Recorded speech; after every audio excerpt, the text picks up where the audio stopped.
Yay.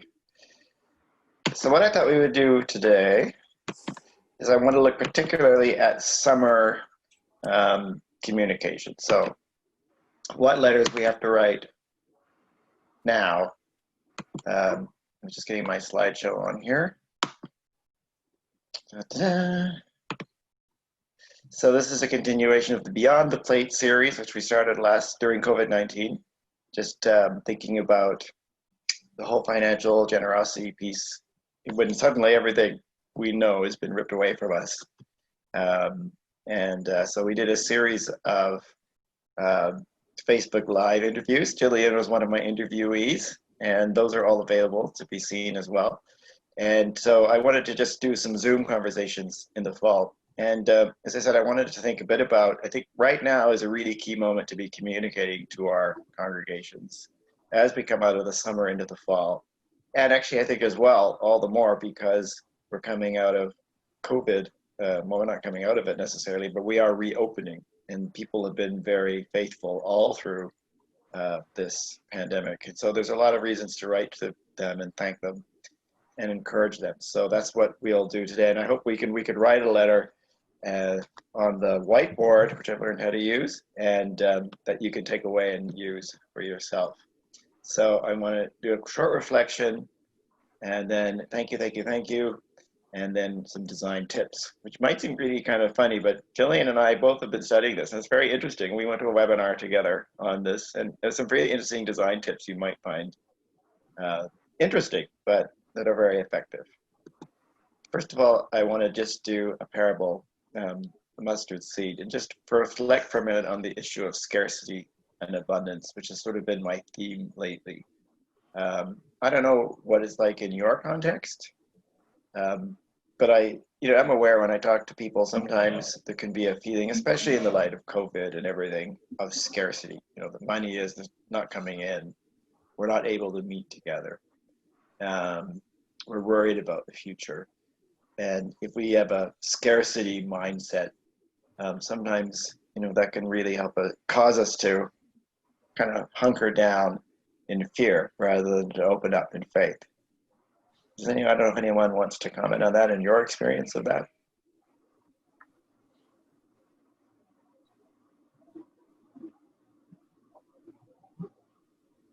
I would just say, yeah, I agree with that. I find that fear gets in the way of, and it sort of cuts us off from recognizing the abundance in our midst. Yeah.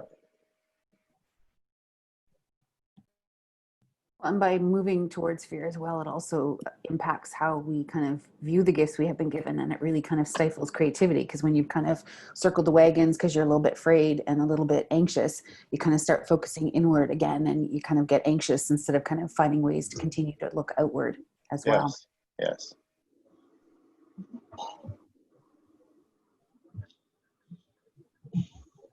But I think fear as well can cause us to see what's not there rather than what is there. What we can begin with. Someone read the passage.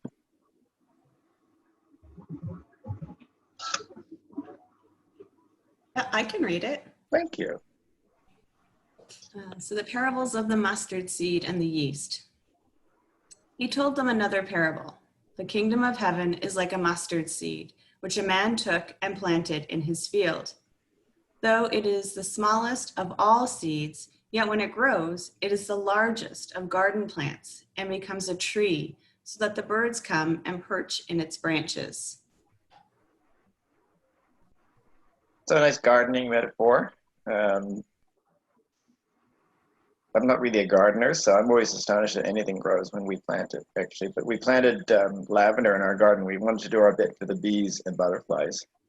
And it's just kind of gone, boom, And it's lovely because there's all these butterflies and bees buzzing around there. So I feel we've done our bit for biodiversity and in the back garden. But I think it's a really key, I think this is a key image for us right now. The kingdom of heaven like a mustard seed, something small, something insignificant. And then when it grows, it sort of grows out into this huge thing over time. And I think it's an encouragement for us to look for those mustard seeds in our ministries. I know, does anyone have a story like of something that started off really small and didn't necessarily become big in the sense of a big international ministry, but a ministry that started off small and actually affected a lot of people, or, you know, drew people in or touched lives? Some good news story, that something small that grew and developed.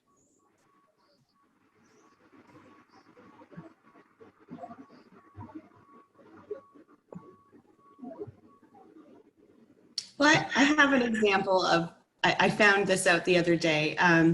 One of our churches in the Diocese of Niagara, they, and of course this is a fundraising story, that's my wheelhouse. So they have a planned giving fund where mostly bequests come, but they don't do a lot of advertising about it, very, very seldom. It's just, you know, a pamphlet in the back. But what has been happening for over 60 or 70 or years is that people just know to put a small gift of something in their will. And this fund has grown exponentially with very little work, but people are so very proud and grateful for it, and talk about it with surprise and joy, because I interviewed a few people about this for an upcoming campaign. And I was just amazed at the small amount of work that goes into it, but how it is just taken off. And sure, it's been a long time, but it just amazed me that from this, you know, just one person decided many years ago that this was something we should talk about every now and then it's just grown into a very large amount of funds that they can rely on, and particularly important during this time. So I love that. So seed that was planted a long time ago. Yeah, just continuing to grow and bear fruit. Other stories? Anyone else? I was talking to someone from a small little church out in the, you know, kind of in the, what's in the Laurentians, but they developed a school bag program every fall because they realized there were families around didn't have enough money to pay for all the school supplies for their kids. And that's something they've done, that every year, you know, touching these kids' lives. That's a small thing, but it's a beautiful thing, and it's something that kind of quietly goes out and just impacts people's lives. And it's a small thing a small church was able to do, but it had actually a really big impact. I mean, as anybody who knows who's had to buy school supplies for more than one kid at a time, it's a big deal, especially if families that are struggling financially. So I love that story because it's something that church did. They didn't do a lot of things, but they did that. And that to me is like a mustard seed that grows into a tree. Anybody else? Anyone else have any stories like that?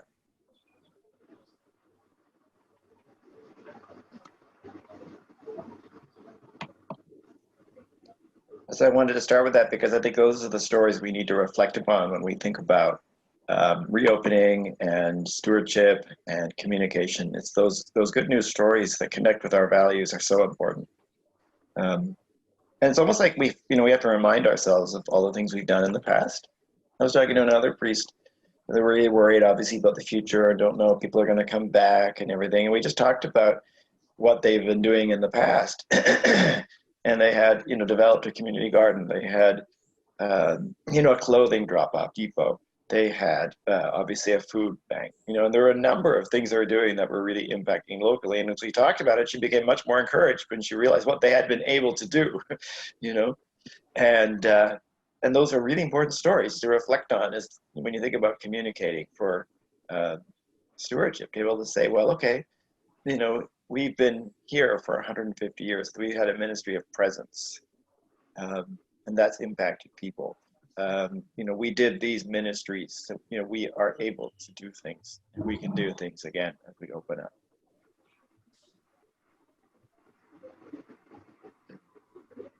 Any other comments on scarcity to abundance?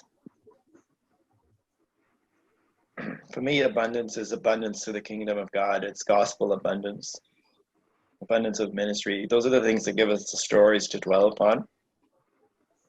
And I think it was Laurie Gunther Reeser who said, money follows ministry. So it's not just about airy-fairiness. It's actually quite a practical thing that I think people expect us to do churchy things. And people, when what we do connects with their values, they support it. So it's really worth kind of putting together those stories of what we have done, even if we can't do those things right now in the same way.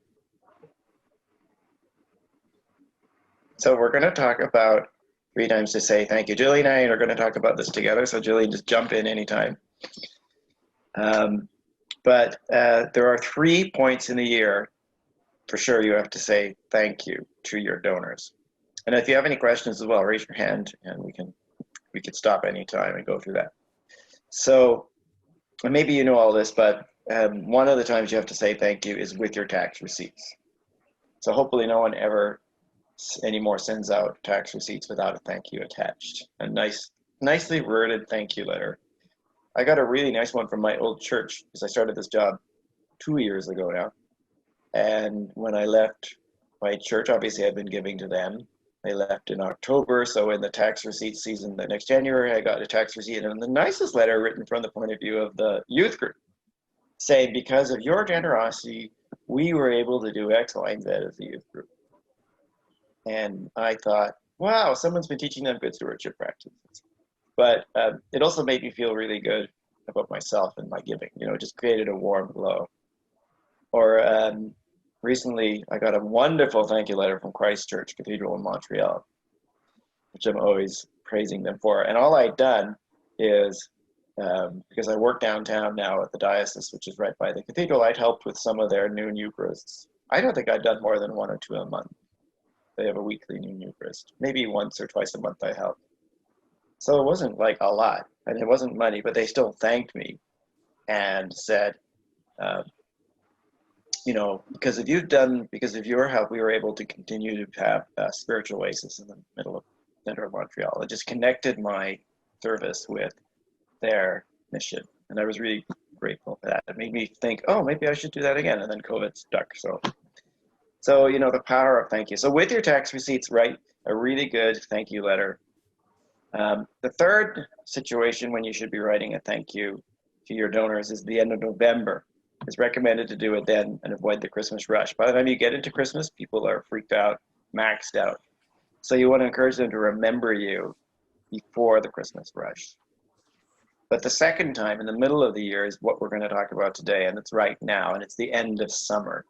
And this is a really crucial moment, a transitional moment to say thank you. And I think especially with the end of pandemic or the transition in the pandemic, at the moment we're opening our churches, there's a lot of people to thank. And so it's actually a crucial moment.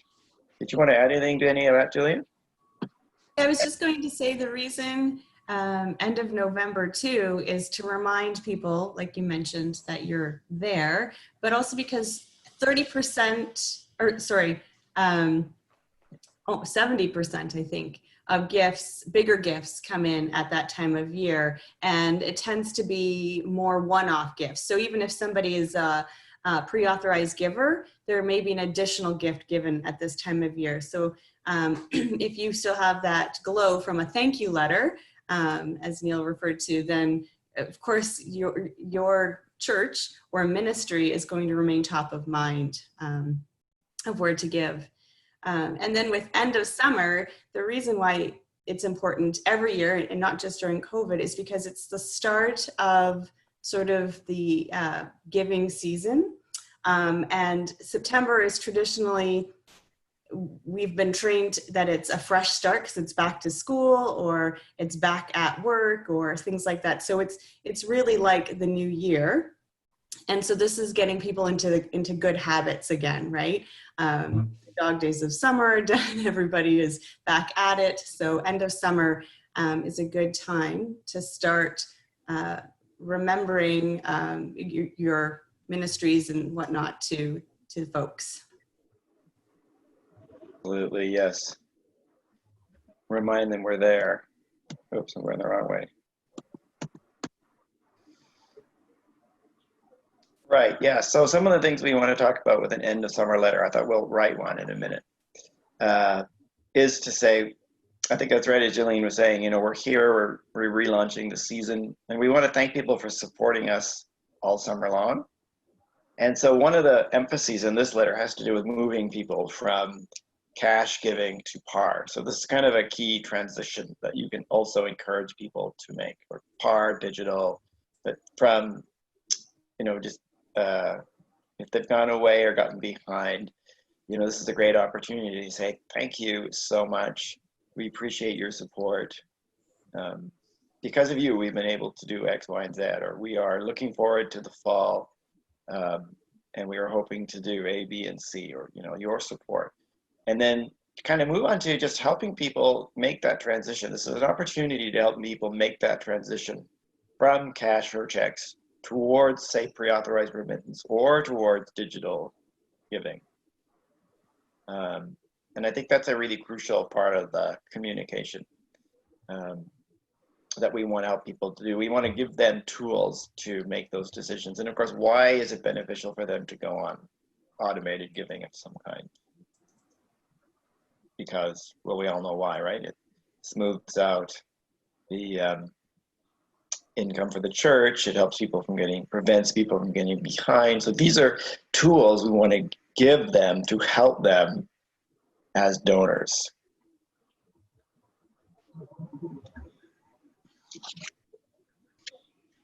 Any other additions to that? Can I just say though, so that for an end of summer communication, so while you're starting off thanking them, it's not a true thank you letter because you are reminding and sort of making an ask. So it's still information. So generally a true thank you letter would not make an ask. It would only focus on what you're grateful for or thanking them for, and not ask them to do anything. But this piece in particular, and especially right now, you still do want to remind them of ways of giving. So I just want to make sure everyone's clear this is not a true thank you letter, but it's still a very important piece of information and communication tool. So yeah, it's a key. Well, this is a pivotal moment, isn't it? As you said, heading into the fall. Yeah. Are there any other questions or thoughts about that? We actually got our timing wrong. The warden sent a letter including most of that stuff about 3 weeks ago. Kind of more midsummer. Yeah. Oh, that's not so bad. So that's good. What did you guys say?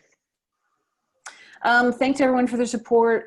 Kind of re-highlighted some of the things that have been going on over the summer, some of the way we had shifted some of our stuff online, some of the way we were still doing, we have a community meal program on Sundays, so reminding folks how that was continuing and how the support for that had continued to allow that program to go forward. And as I said, thanking everybody for making the effort, because we don't have very many folks on the electronic, any kind of pre-authorized givings. And so people have made an effort to either mail their donations in or to drop by the church when it's open for a couple hours, 1 day a week. And so thanking folks for making the effort, appreciating folks who were able to kind of contribute and share what they could, because we've had folks whose income has been affected, of course.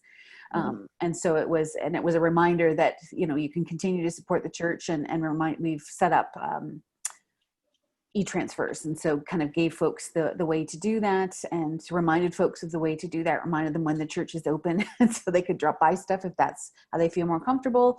But again, thanking them for everything that they have done to kind of support and maintain in this kind of uncertain time. Yeah, and a lot of people have really hung in there all through this pandemic, so it's kind of a unique year from that point of view. Mm-hmm.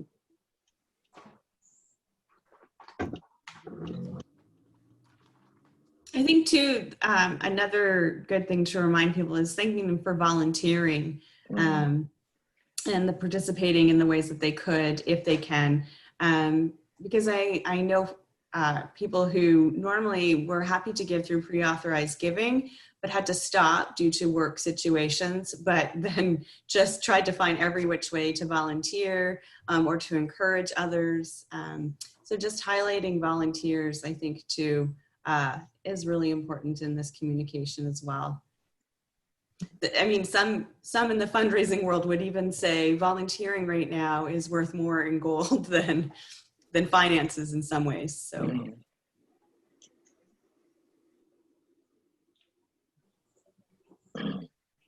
It has been it's Andy, one of my disciplines have been to make sure that people are thanked each service for volunteer work, and not so much donation, but I think it's proved worth its while. I've seen the benefit of it. Right, you'll do that each week, even at the service, or? I do that each week at the service, and then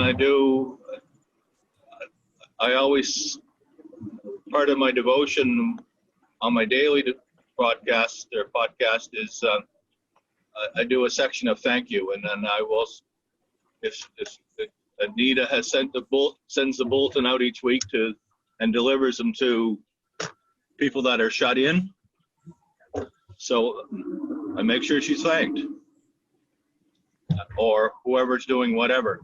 Yeah. Goes a long way. And that work, as we're doing our reopening, there's going to be a pile of work to get a 200-year-old church clean enough to worship out of. So they are worth their weight in gold, and not one of them are under 70 years old.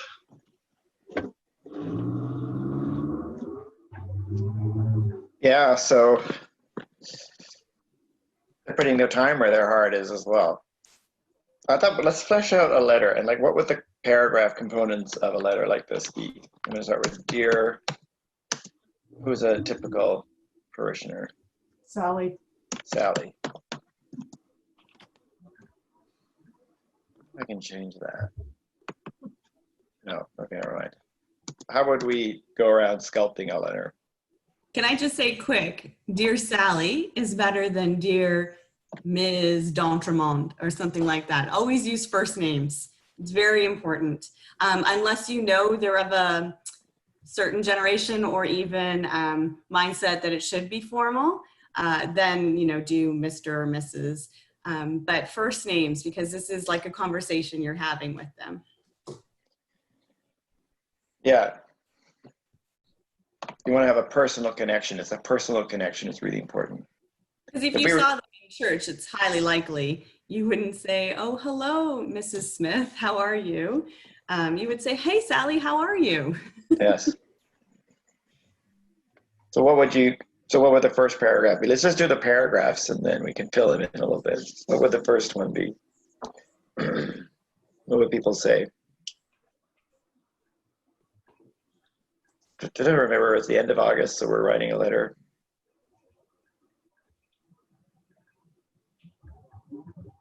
There are no wrong answers. Yeah, it's all, this is just throw in your ideas. I would normally do just something about what a summer it's been and we're looking forward to the fall, or the plans to reopen are underway, just some sort of a little chit-chatty part to start the letter off. Yeah. So maybe reflect upon the summer that has been. Look forward to the fall. I think I might approach this a different way. And it's just a thought, but I would do a check-in and ask if there's anything that the church could do for you first. Mm-hmm. It would be probably my default approach. We'll check in. Yeah. This has been a difficult and challenging time. We're Especially wondering this year. how you're doing. Yeah. But anyways, many ways to do this. It's all about sort of connecting with the values of the church and with the values of your donors, I think. So especially I think the way people have been hanging in there and forming community. I think what's been remarkable, back to the mustard seed, what I would say is amazing is how so many of the churches have tried to find ways of being together over COVID. I would really give thanks for that. They've hung in there. They've been there for those online coffee hours. They've been there for those Zoom chats. They've done that. I know one church that they just phoned in their services. I mean, I don't know how they did that, but talk about hanging in by your fingertips. So for the churches that made that effort, I think there's a lot to say about that. Like, wow, it's been difficult, but we have persevered. We continue to be community as best we can. We may not have been able to do all the ministries we want, but we managed to do our food drop off as a takeaway or something. There might be something that you were able to do. And how would people, sorry, go on. I was going to say, it's important, though, the first line has the word you in it. Just because a number of people, even though it's from the church, you have a high success rate of somebody even opening up your letter to begin with. But a lot of people aren't full readers. They skim, or they look for the important bits. Or they just see their name, flip it over, and look at the back for the signature. So if you, in your first sentence, can use the word you, even how are you, you have a better chance that they're actually going to start digging in and actually reading the letter. The more times you say you throughout a letter, the higher your success rate of people reading it. So one of the things I do is when I write a letter, I circle the word you in red pen, so I can count how many times I can see it throughout my letter. And the more red spots you see, if it looks like measles or chickenpox, you're good. So give me an opening sentence with you in it. Gillian, sorry, I meant you. Can you do that? Can you just compose an opening sentence like that? Yeah, I mean, I also like light and silliness and playfulness. And not everybody loves that. So I might say something like, it's one of my tried and true lines is, you're a spark plug for good. You've ignited blah, blah, blah. Like what has the church done together to get excited about, or just that something good that most people in the parish have either participated in or seen or been aware of. Because of you, could you say because of you, we've been able to?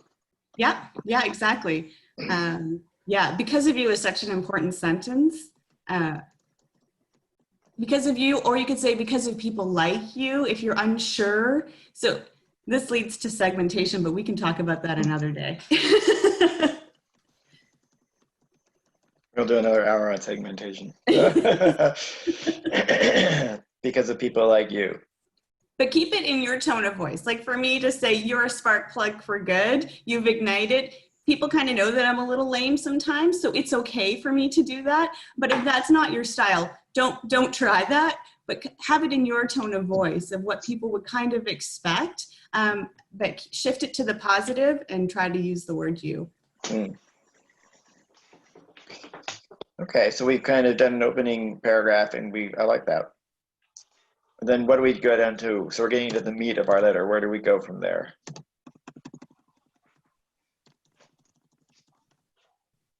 So the second actual thank you, if it's a thank you letter, I'm wondering about even having the thank you in the opening line with the you, or in the opening paragraph. I don't know if that. So thank you for your support. Yeah, And that's really good, Leslie, because you want people to continue to the next paragraph, which is traditionally the least read in letters. People generally skip that second one. So you want to get them excited to read that next paragraph. So if you say, thank you for your support through the summer pandemic. And then the next paragraph has to be maybe that example of what they did, maybe a story of an individual or of a family, or of a event that you had, like St. John's in Burlington has had the food drop off or bottle drive going on, an example of the difference that is being made because of people's participating. But it has to be a story from an individual or a quote from somebody, because we're trained to be a narrative based. We don't necessarily register when we say 500 bottles were collected, but we will register with little Karen was able to collect 600 bottles from her street alone, and she brought those in. And that gives me goosebumps. It's exciting. Hmm. But it's personal, right? So is that what you're saying? A personal story around a person. Right. Would you want to say something like St. Swithin's continued its food ministry? How would you put that? Because let's say you had a food cupboard, you couldn't operate that anymore, so you had it on a pickup basis, or you maintained it in some way. Yeah. Or I know a church that did, they had to stop their community meals, so they did them as a takeout. So how would you put that in a way that would be? So one story we have from St. Fergus. Anne would love that. Okay, St. James Fergus is a gentleman who lives on his own independently, but has some learning differences and things like that. But because of the food meal drop-off, he was able to continue to live at home because people were willing to bring the meals every day for him. And the church were making these meals to provide for him and supporting a whole community-wide program. So that's one story of that example. I mean, because of the pandemic response fund here in the diocese, I have oodles of stories of churches telling me similar things like that. So I'm pretty sure every church has an example of a story where an individual, maybe not connected to their church, but how their life was changed, or in his case, maintained, which he's very proud of. And you can tell that story and keep people engaged and saying, yeah, I helped to do that. Right, yeah.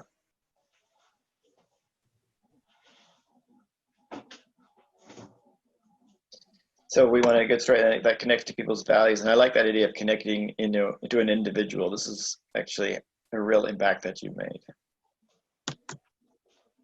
And then we're going to go from there. Are we going to hit in the ask at this point?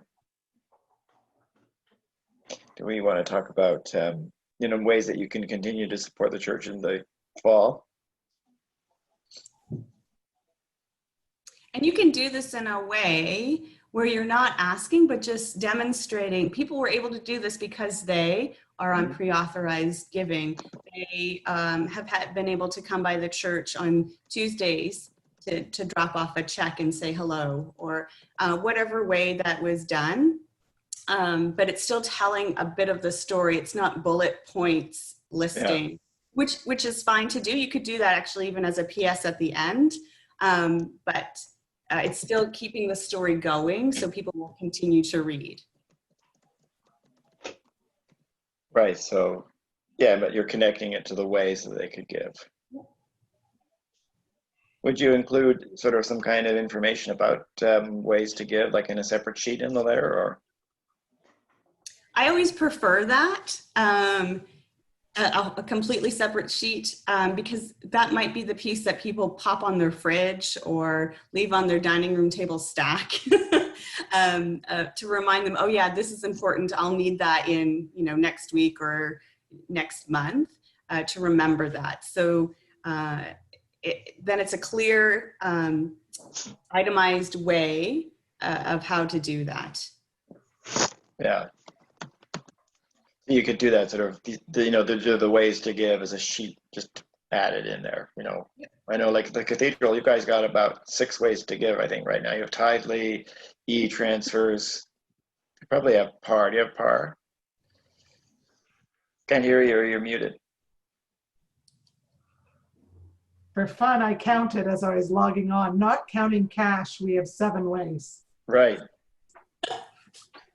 It's full-time just doing the bookkeeping now. Oh, it must be. What you got? Thank you letters. Tidely, PAR. Canada Helps, PayPal, e-transfer, and checks, and then we just got a Square.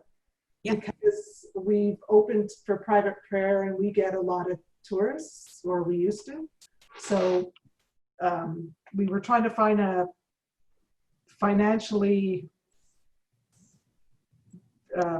sound way, like tap and go is so expensive, and the loopholes and the contracts are huge. So we have a security guard at the door who can manage the square at the same time, so people can just tap and go. That's just starting.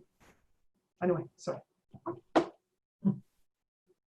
You're saying Canada Helps is still your biggest one? Well, not biggest, no, but no, it's not. Canada Helps is really good when we're doing a special event. right. But on a regular basis, no. Which is the regular, on a regular basis, what's the? PAR and e-transfer. E-transfer has really grown since, I mean, just since COVID, but PAR, yeah. Tidely is starting to pick up. Yeah. As well, but it's a bit slow, but we have just started it as well, so. Yeah. A lot of people seem to like e-transfer. I notice there's a lot of interest in that. Well, it's free. There's none of these charges, so it makes a big difference. And Tidely has a, you know, when you put in your money, it says, do you want to cover the service charges? And, you know, a few people are doing that, which is very helpful. Yeah. But e-transfers, I mean, we do a lot of things by e-transfer, and I think it appeals to a lot of people, just the instantness of that, directness. As I said, you just have to have good security, otherwise your treasurer is going to head off to Florida. All of a sudden. Not right now, though. Not right now, but you know, that's just a security thing. Yeah. Okay, so we kind of reflected and talked about you and how you are part of this program. This is what's going on. We put a story in there that then illustrates how you have made a difference. And we just talked about different ways you have been able to support the church. Do we have a closing paragraph?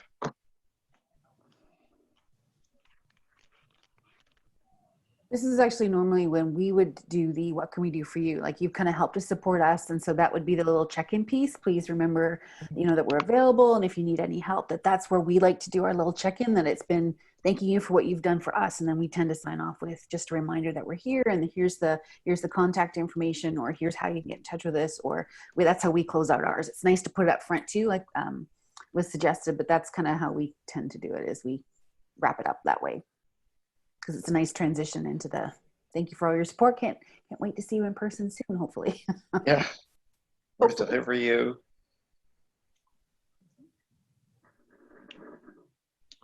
Oh, almost broke. I think I'd want to reiterate the thank you again, like reinforce the thank you. Yeah, thank you again for all you mean to this community. For making a difference, like for how you've made a difference for the community. Yeah.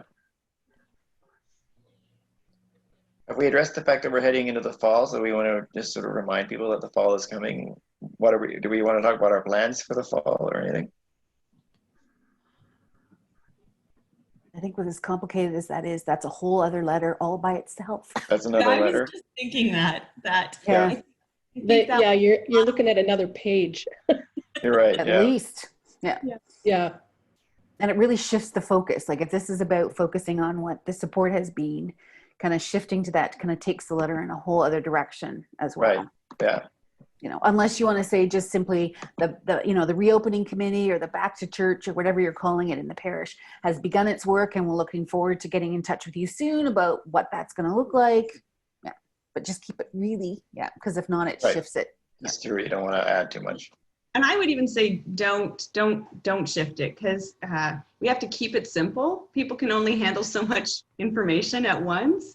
And there's a lot of anxiety still about back to church on Sundays and what the fall is going to look like. So that would shift what they come away with at this point. So I think just keeping it positive about what has been accomplished and what you're so grateful for, keeping that attitude of gratitude, I think is key here. Mm-hmm. Yeah, I love that. Put that in. You don't have to write that though. That is the thing, isn't it? if you're doing a second page about how to give, what if on the second page you did a paragraph or a text box on dates to remember? So they have the documentation about, you know, how to give and like and stuff like that. Anyways, I'm sorry, I'm going to have to bow out. I'm hosting a Zoom meeting in about 5 minutes, and I've got people in the waiting room already. So thank you. I found this helpful. I appreciate your time. Nice to see you, Andy. Take care, and you can see me now, I think. Let's see. There So you are. I am in my office, so. You arrived safely. Well, more or less. Anyways, you guys take care. Okay. Anything else about this letter? I just wanted to sort of flesh out some of the main pieces of a letter.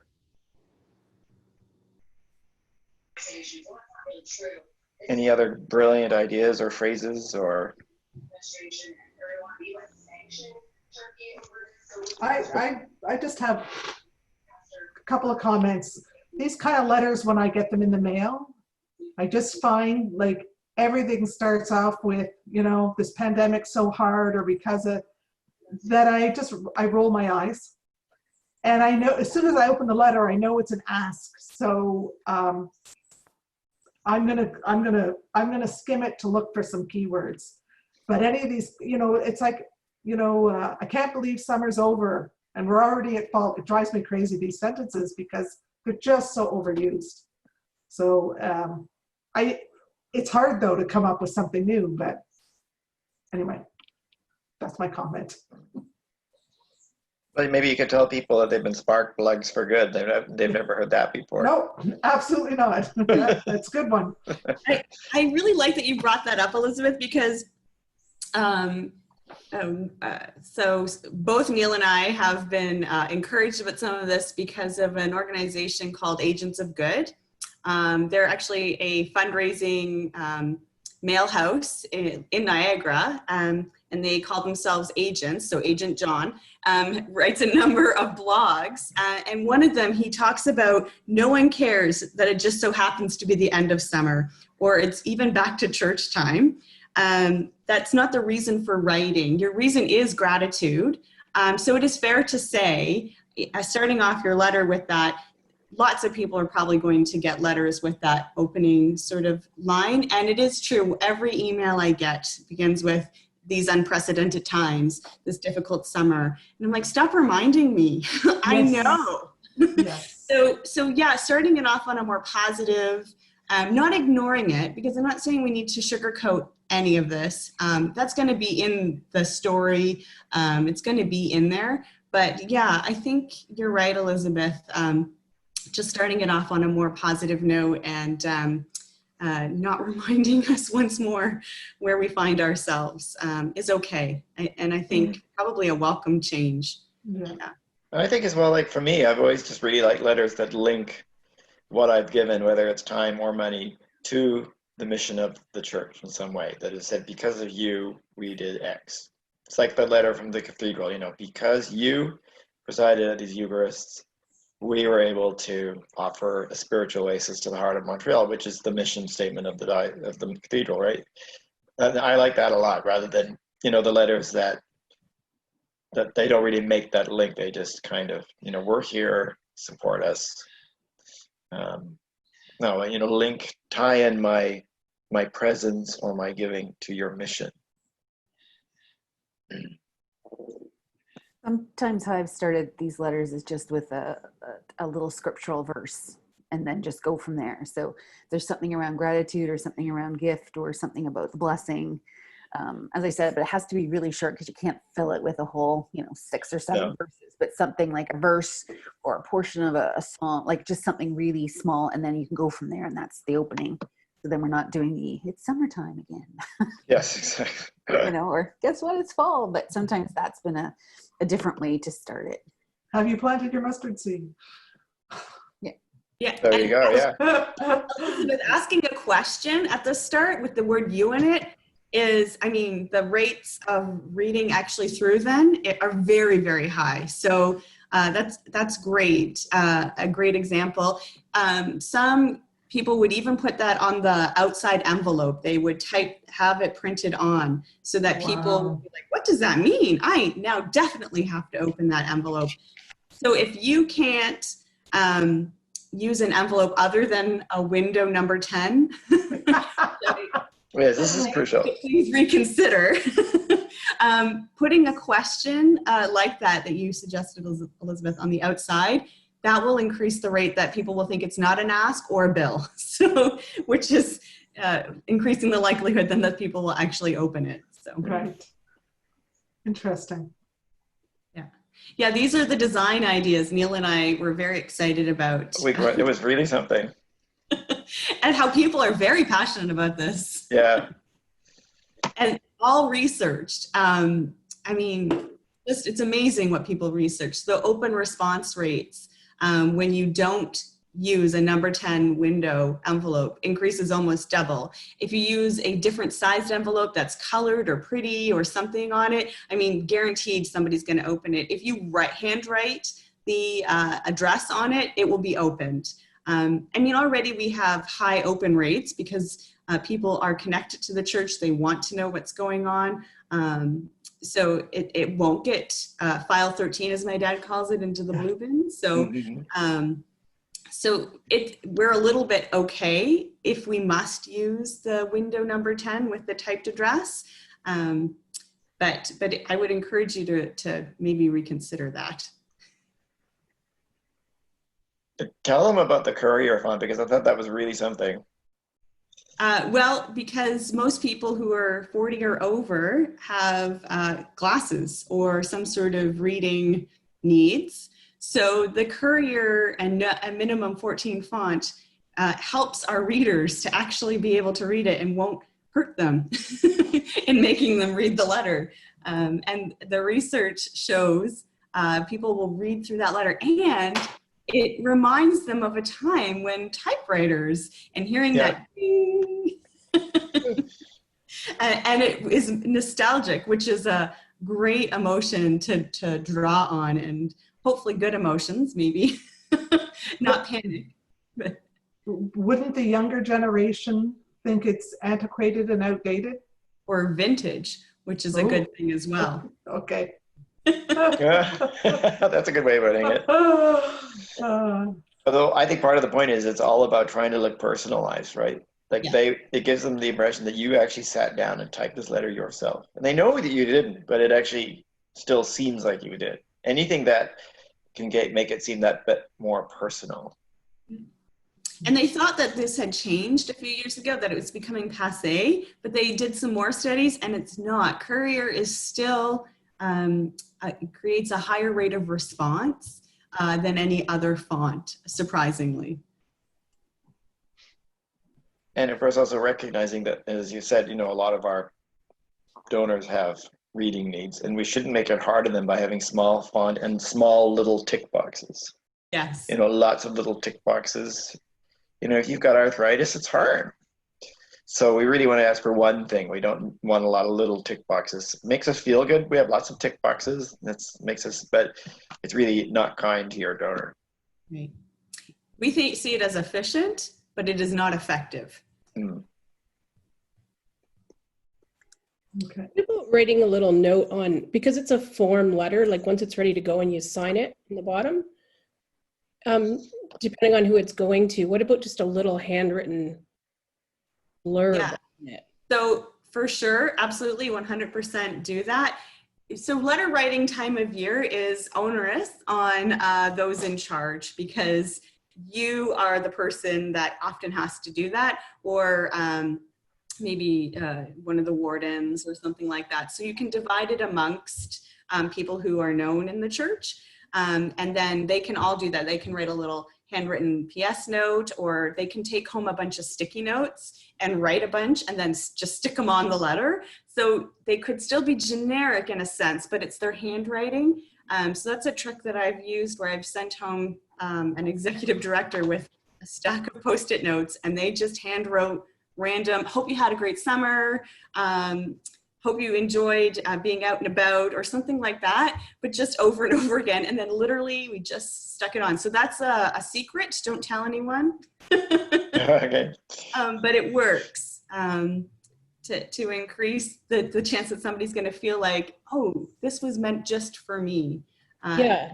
And give them the warm fuzzies. Yeah. Who should be signing these end of summer letters, the wardens or the rector? I think in this case, I would opt for the rector. Maybe the next communication could be from your wardens, and then always signed in blue ink, so that literally when I lick my thumb and rub it, it moves. And I do that test. So a gel blue pen is your best way to sign, because it's the one that will smudge the best. And if you have smudges on your letter, that also shows that a human did this. So that's great. Remember, they even said, make sure the stamps are slightly, don't use skewed. Well, I was going to say, Neil told me that one, and I was so relieved because I don't think I've ever put a stamp on straight. Yeah. But why blue? Why blue ink?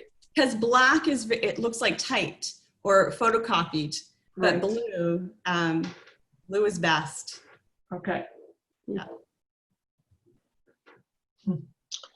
Or even like, I love that idea of the Post-it note, because that's something they were saying, even use a paper clip and stick something in there. It's all about saying, hey, there was a human being who put this together for you.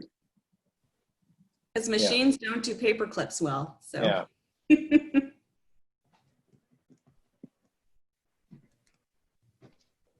It's amazing, actually, isn't it? I'll just show you that website if I can just find that. It's Agents for Good, isn't it? Yeah.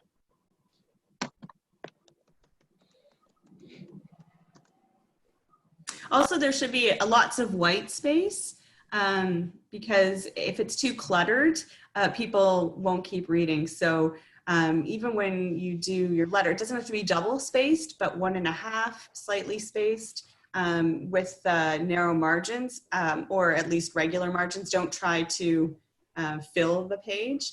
And if you're using photos, generally only one photo, preferably not with a group, but with one person looking directly at you is always the best. That draws the reader in, catches their eye, and best to put it on the back side of the letter. And your letter can be as long as you want, so long as it's interesting and is continuing telling a story of why.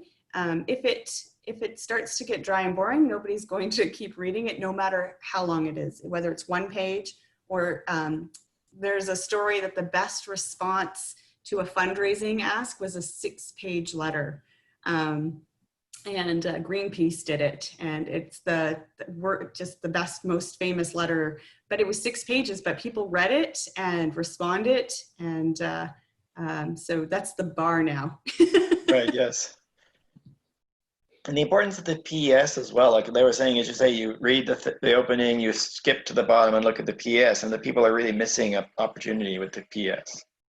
Right. So if you hate PS, or somebody in your group that might be editing this, tell them too bad. We're putting in a PS. There's no arguments. It can be a hard battle, I know. But PS is important because that's where, and it can only be 1 to 2 lines, but it's basically a total summary of what you've just written. So it's a thank you and a call to action. And that's why it's important to use the word you. And sometimes for skimmers, it's good to highlight key words or small phrases in your letter, bold them. In 1 per paragraph, because then they're like, okay, yep, flip, okay, PS, okay, I'm going to give, I'm going to sign up for pre-authorized giving, I'm going to, because it's a split decision, right? So help the skimmers. Yeah. And a lot of this comes from Agents of Good, which is this website here, so check it out. It's really interesting. They've got this blog, and just a lot of inspiring stuff, but just amazing the research that's been done. That's, so they've got like a donor love newsletter audit, 7 principles of donor love, donor centered. So there's a lot of different things to think about. How to direct mail 101, jargon, the good and the bad. And just jargon in general. So I believe the Anglican Church is amazing at using jargon. I think we're off the charts. Yeah. But which is not a good thing. So I would say if you could tone it down, that would be wonderful. I know that we want to talk like we're giving a homily, or we want to talk like our degrees would show, but the average reader has no idea what some of this means. I mean, I went to seminary, and sometimes I read letters and I'm like, I have no idea, but I think it's good. So Yeah. try to loosen it up and loosen up how the letter comes across. It doesn't have to be formal. I know there are a few people in your church who would love that and appreciate it. Send them something different. But for the majority, they're regular everyday folk. So speak to them like you would be having a conversation.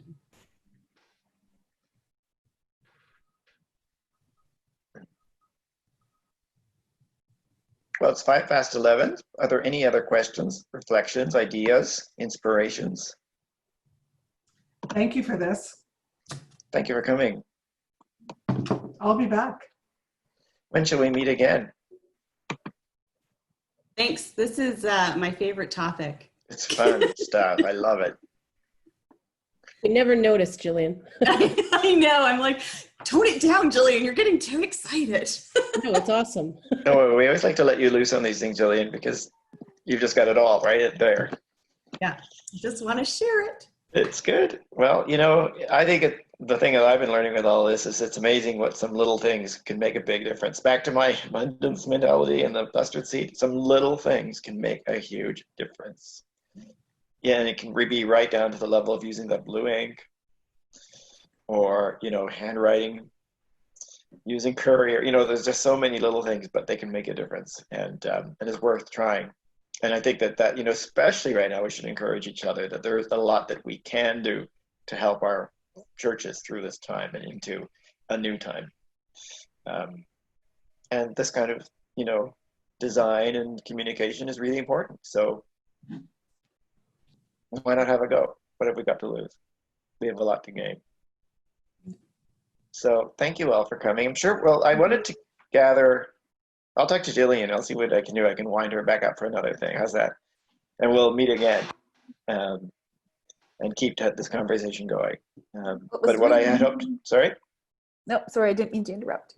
I was just going to say we had done a series of, as I said, Facebook Live interviews, and I wanted to switch more to a Zoom coaching call format for the fall. So, you know, keep your eyes open, and we'll keep the conversation flowing.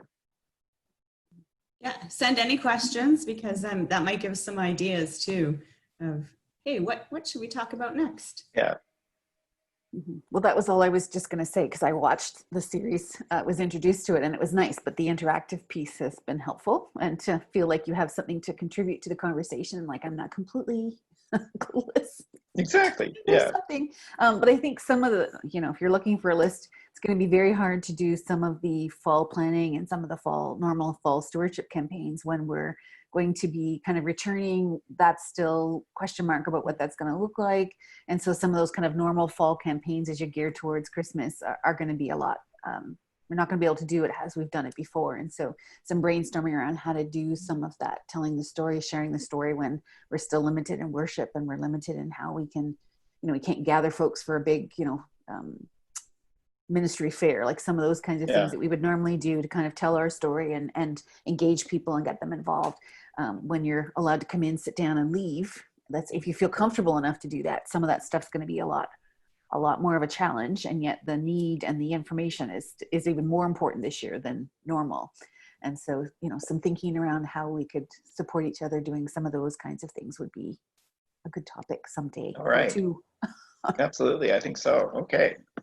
You set us in a direction, so I will think on that some more. That'd be really great. Thanks, Catherine. Mm-hmm. Well, thank you. It's been nice to meet you. Those of you who we haven't met before, thanks for coming. And let's remember, glory to God, whose power working in us can do infinitely more than we can ask or imagine.